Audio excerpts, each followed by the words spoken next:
Dalam pidato di Antalya Diplomacy Forum 2025 di Antalya, Turki, Presiden Prabowo menyayangkan sikap negara adidaya yang selama ini lantang mengajarkan nilai-nilai demokrasi dan hak asasi manusia.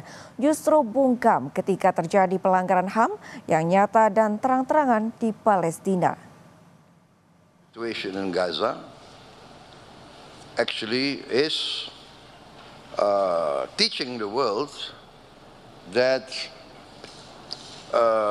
many of the great powers that espouse great ideals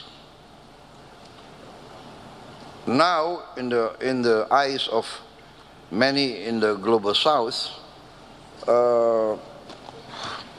have fallen short. Now we see that you come to us, you teach us human rights, but when you see flagrant violation of human rights in front every day, every night on television, many of those who come to teach us, they keep quiet.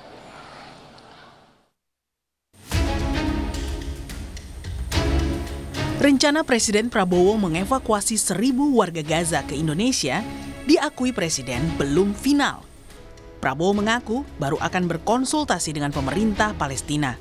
Ketika disinggung soal evakuasi yang dimaknai merelokasi seperti niatan Israel dan Amerika Serikat, Prabowo tegas membantah. Iya, itu kan tawaran kita untuk ikut serta membantu masalah kemanusiaan yang penderitaan rakyat Palestina yang begitu dahsyat ya. Kita ingin berbuat sesuatu. Ini bukan relokasi ya Pak ya yang ditekankan Bapak? Oh tidak. Ya. Pak, rencananya kapan untuk Pak? Membantu.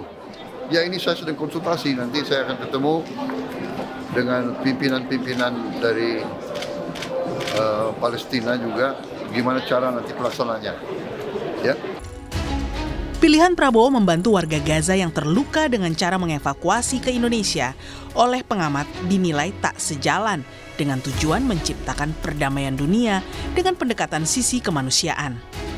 Kaitan antara membawa orang ke Indonesia dengan kita menciptakan perdamaian itu yang missing Pak Daniel. Itu yang nggak kelihatan. Karena kalau kita bahas soal hukum humaniter, kita mau pakai pendekatan humanitarian gitu ya, maka kita bawa orang-orang itu kemari. Harusnya kita kontekstual juga bahwa hukum humanitarian itu yang paling penting adalah pemulihan hak para korban. Hak pemulihan itu apa? Akses hukum. Kemudian mereka juga bisa dipulihkan bukan sekedar badannya, fisiknya, tetapi hak-hak mereka sebagai warga negara.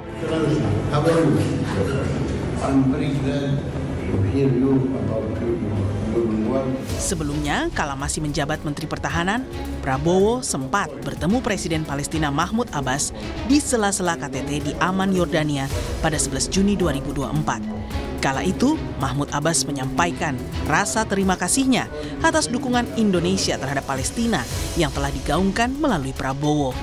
Ia pun menganggap Prabowo sebagai saudaranya. Tim Liputan Kompas TV.